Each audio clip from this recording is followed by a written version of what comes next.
Hello, thanks for joining me again and wasting your time here on my channel. I appreciate it. I'm wasting my time too. We're in this together. Right, not that much interesting going on in the media, but there was a couple of stories that I wanted to talk about because why not, you know? Jennifer Aniston, so she had a stalker, has a stalker. If there was a competition and a prize for the celebrity with the scariest stalker, Jennifer Lopez wins. Now, I'm not one to judge or to judge anyone by the way they look. However, that is terrifying. I know he wasn't convicted at the time, but just by looking at him, I can tell you he did it. Whatever they said he did it. That's like the stuff of nightmares. Do you know what I mean? Like, I live alone and I can imagine like waking up in the middle of the night and seeing that standing at the end of the hallway. Like, I'm literally getting goosebumps just thinking about it. Absolutely fucking terrifying. So anyway, so he's from Mississippi. His name is Jimmy Carwile. He was arrested in May trying to smash his car. Well, he did actually smash his car through the gates of her $21 million villa in California and caused about 50 grand's worth of damages. I mean, imagine that face behind a steering wheel in your driveway. I would be absolutely fucking mortified. See, it's shit like this that makes me kind of understand America's like insane gun laws because he needs to be put away. He's terrifying. Anyway, he's 49 years old and he was deemed not fit for trial. As you can see, I mean, just looking at him there, that is not someone who's fit for trial, fit to be out in the streets with everyone else. So in his brain, he kept on referring to Jennifer Aniston as his bride on his Twitter. So I think in his head, he also thought he was like a messiah and she was like the bride of the messiah. Yeah, I'm scared. So yeah, try to smash through her house in his delusional state, thinking they're going to be together forever and she's his wife. Oh my God, look at that smile. Look at that smile and tell me you would not be fucking terrified if that was stalking you. Anyway, the point of the bloody story, which is the main part of why I'm even talking about it, is he is back out on the streets. He's been released. He's probably going to come straight back to Jenny's house. Jenny, I would move out of the block if I was you. I don't care how much you love that house. The minute someone like that knows my address and I know that they're obsessed with me, I am out. And if she stays there and at least doesn't... Well, apparently she's sorted out her security and she's upped it, but I don't know. I mean, I'm just looking at him and I'm just like, that is fucking terrifying. And the fact that we let people like this, like, back out on the streets pretty fucking easily is pretty fucking terrifying. And it's also stories like this that make me, like, so glad to be from the UK. Because America, as I always say, is not real. America's not a real place. Anyway, be careful out there, Jennifer Aniston. I mean... Oh, look at the hand on the glass too. Oh my God. Okay, let's talk about something else because I'm going to have nightmares tonight. Halle Berry is engaged again. She's been married 3 times. This is going to be wedding number 4 for Halle Berry. She's obviously absolutely stunning. She's a Hollywood icon. But do not get married.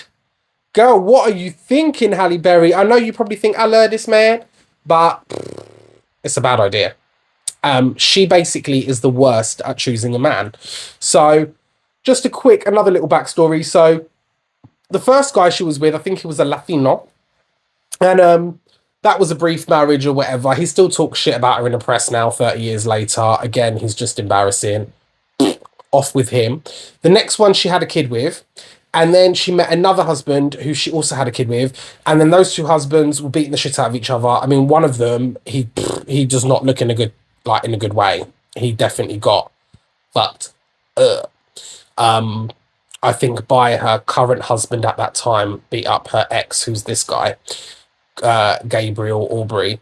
And then he got a restraining order against the other husband, Olivier Martinez. Anyway, she got a kid with both of these men and they were ripping each other apart. And as you can see, one of them got completely fucked up. So she's no stranger to relationship drama. Anyway, the main part is is with her last divorce, she had to pay thousands, I think it's 8 grand a month in child support to him.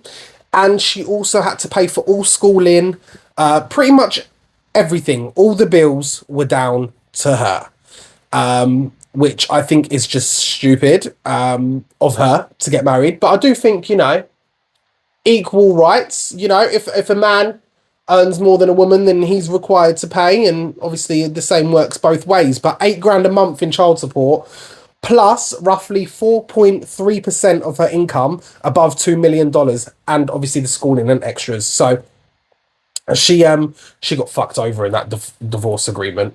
So yeah, she has to give him 4.3% of any income she makes over 2 million. And I think this is probably forever, or at least till the kid turns 18.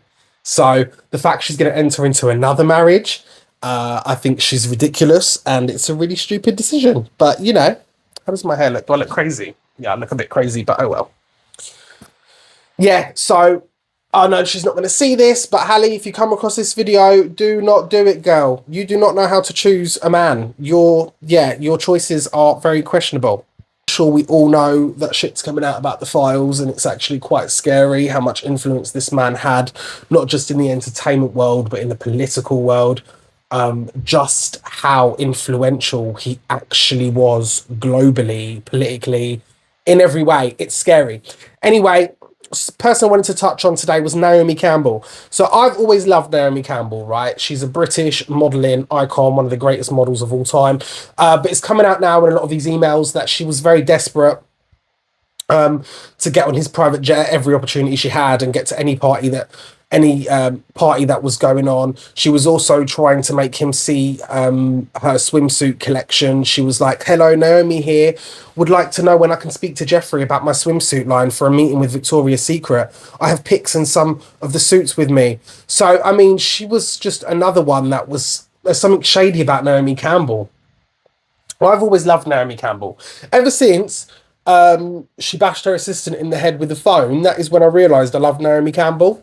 So now I realise just how deep in she was with, him and his boss mistress, Ghislaine.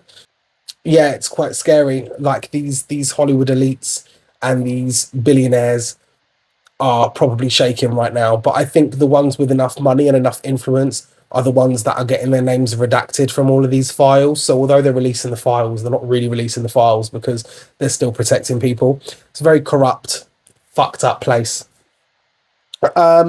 This picture's a bit concerning as well, of the Virginia girl, and you can see Naomi Campbell, and I think Epstein might be the guy in the purple t-shirt with the grey over the top.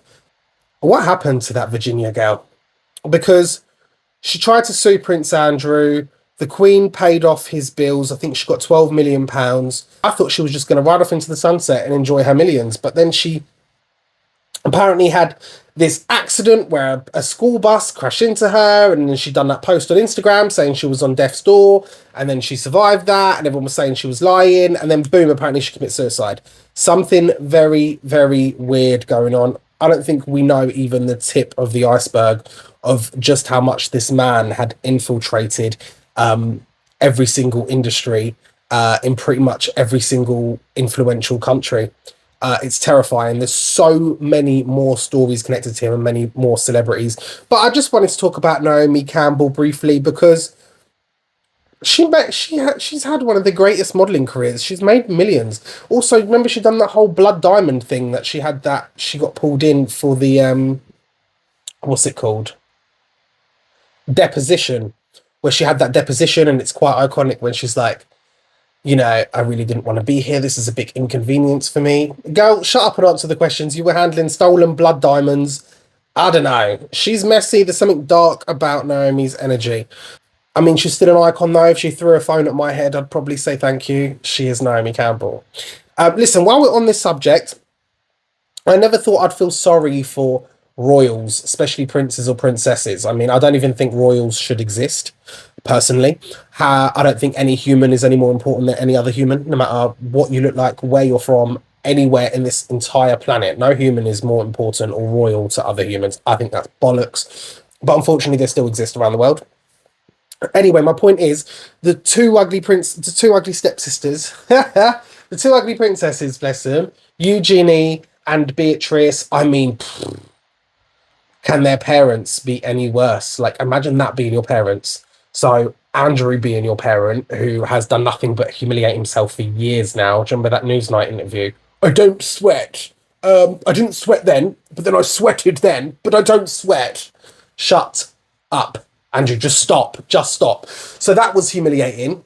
That's your dad. And then imagine your mum, Fergie, being the one that got photographed getting her toes sucked off by that man, and then she got caught on hidden camera saying, for £25,000 cash I can introduce you to the prince, and now she's coming out in all the Epstein emails and he's paying off her debts, and he was flying her and the two princesses out on his jet, and she was begging it. And then they said there was some emails where they basically said Epstein was like, assistant, book 2 economy seats for the princesses and 1 business class seat for Fergie. And then she responded saying, no, she wants a first class seat and 2 business class seats for the girls. Basically wanted an upgrade because he was obviously paying for their flight out there to St. Bart's. What were they doing out there? Well, she's so desperate to meet him. Obviously money. But she'd written a message saying, oh, he knows about it. And then he responded, I said nothing of the sort. Don't respond. Let her and the princesses come on cheap flights. Like, that's how powerful he was, that he was choosing whether 2 granddaughters of the Queen of England were going to get on a business class or on an economy, and he chose economy. How humiliating is this whole situation? They've only released half of the files, 3 million. There's another 3 million to go. Although I think there's some heavy redacting going on right now. So we're never really going to find out that much, but people care. The public interest, like, people care. And his web of influence is just growing and growing. Like, even Elon Musk was begging to come to the island and see him. Like, the richest man in the world is begging to come to your place. Like, it's pretty shocking, isn't it? How one man can have so much influence. So it's very interesting. I mean, I'm hooked. I love this shit. But again, I haven't got that much confidence that we'll ever get the full truth of everything, because the same evil elites that were doing that shit are the same evil elites that own the fucking media. So yeah, I'm probably not going to get that much. But yeah, that's just a couple of stories I wanted to discuss. If you got this far into the video, then I feel bad for you. I apologize. It's not that interesting. But thanks for joining. And if you're new here, come back. All right, bye.